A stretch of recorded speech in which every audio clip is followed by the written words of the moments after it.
You know what I'm concerned about? What's that? I'm concerned about the NDP, Rachel Notley, and her cabinet um, uh, governing on a policy of fear mongering. Okay, and what I mean by that, well, let me finish. I listen to you. Okay. Um, I have researched, and I have not seen any place where Jason Kenney has vowed to cut anything by 20%. Okay, and while you could sit there and talk about being the champions for human rights and people in poverty, at the same time, the last time age was increased was April 1st, 2012. Okay, and I think inflation has grown 2% per year since then. Back in 2012, it was also recommended that age be indexed to inflation, so that while the NDP and while Rachel Notley talks about diversifying the economy from getting it from this boom and bust economy, she's leaving people with disabilities that are stuck on age in a boom and bust economy. My car is sitting in my driveway out of gas. I live in Redcliffe with no public transportation. Okay, so let me finish. We have the weakest minister in the history of Alberta, in Irfan Sabir. Can you tell me three things that the NDP has done that's going to benefit people on age? I am sorry to hear. No, I asked you a question. Can you tell me three things that the NDP has done that has helped people on age? So it's a yes or no. It's a yes or no. No, I can't. Okay, so now you can see why we're a little bit upset. Rachel Notley and Marie Renault campaigned on the steps of the legislature for people with disabilities and poverty. And within 2 minutes of Rachel Notley being sworn in as the premier, she has turned her back on people with disabilities. And it is very well known, if anybody follows Twitter,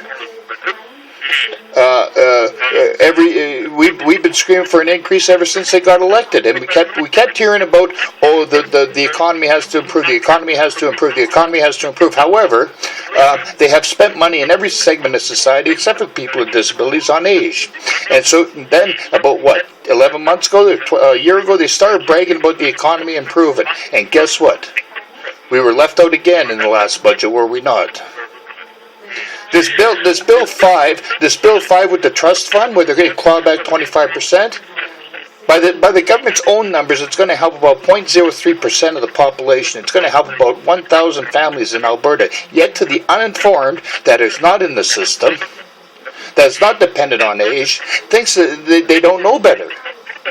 So the government is governing by a policy of smoke and mirrors and fear-mongering on the backs of the people with disabilities, saying, well, geez, if Jason Kenney gets in, they're going to make things worse. Well, I'll tell you this right now. Things can't get much worse than they are right now. Yeah. Well, I am sorry to hear that. Things are so difficult right now, and sorry's not. You want to know something? Sorry's not putting gas in my gas tank. Sorry's not putting food in my fridge. Okay. Yeah. And I don't mean to rag on you, but man, you fool me for my opinion. Yep. No, absolutely. No, I understand. And we really we do keep notes on this sort of thing, and I am going to pass this along. Notes ain't putting gas in my car either, and putting food in my fridge. Notes ain't doing nothing. And son, rather than phoning about the NDP versus the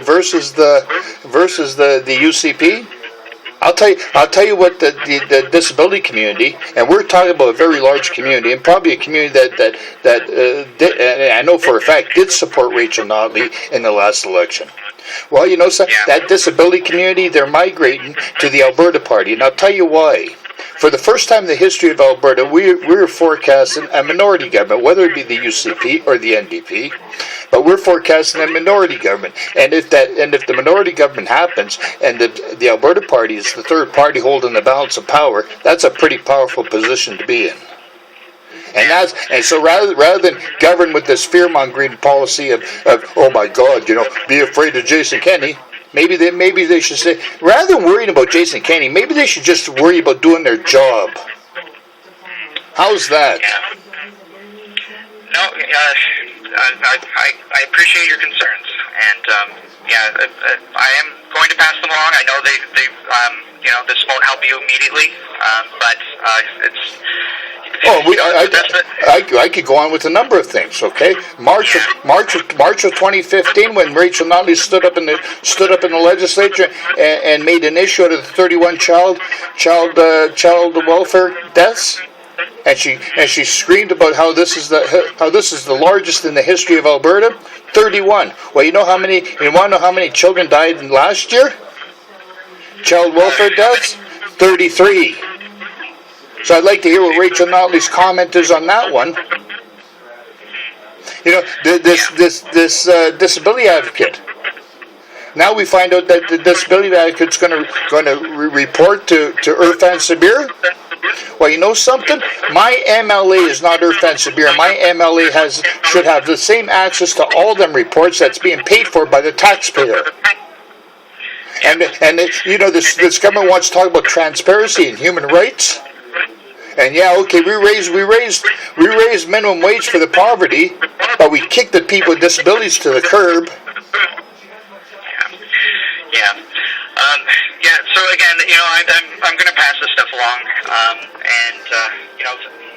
thanks for expressing your concerns. You don't want to talk. You don't want to talk anymore.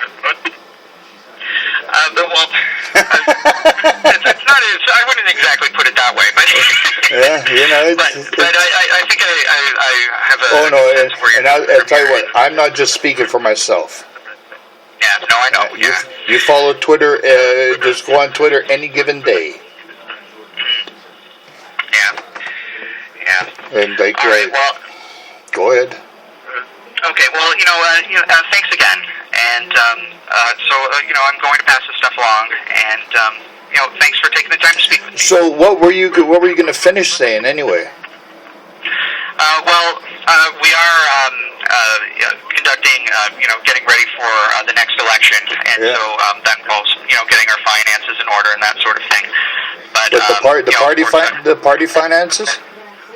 Yes. So, what were you going to ask for a donation? Yes, it is a fundraising call. But I'm not going to ask you those. Obviously, and I'll tell you what, I did donate to the party. Mm-hmm. I did donate to the party until Irfan Sabir made a total mess out of the service dog issue, because I rely on a service dog. Oh, okay. I see. Okay. And November 28th, when I'm denied access into the legislative building because of my service dog, we have a problem. Yeah. We have a serious problem. Yeah. They tell me to put my dog in the car and I could come in. Yeah, right. Because Irfan Sabir expands on an outdated law. Yeah. So there's a number of issues, and the weakest link in this government is Irfan Sabir. And how Rachel Notley keeps him as a minister is beyond comprehension. I mean, how can she justify that? She knows the disability community is in crisis, and yet she has turned her back on us, because you know something? The issue stops at her toes, right there, at her feet. She's responsible for it. Irfan Sabir probably doesn't know any better, but you know something? The responsibility stops with Rachel Notley.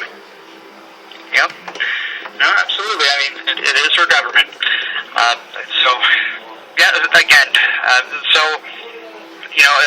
Thanks for taking the time. I do appreciate it. And, I'm going to pass all this stuff along. And,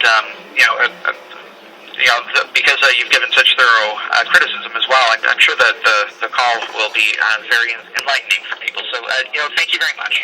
Okay, thank you. All right, take care. Bye.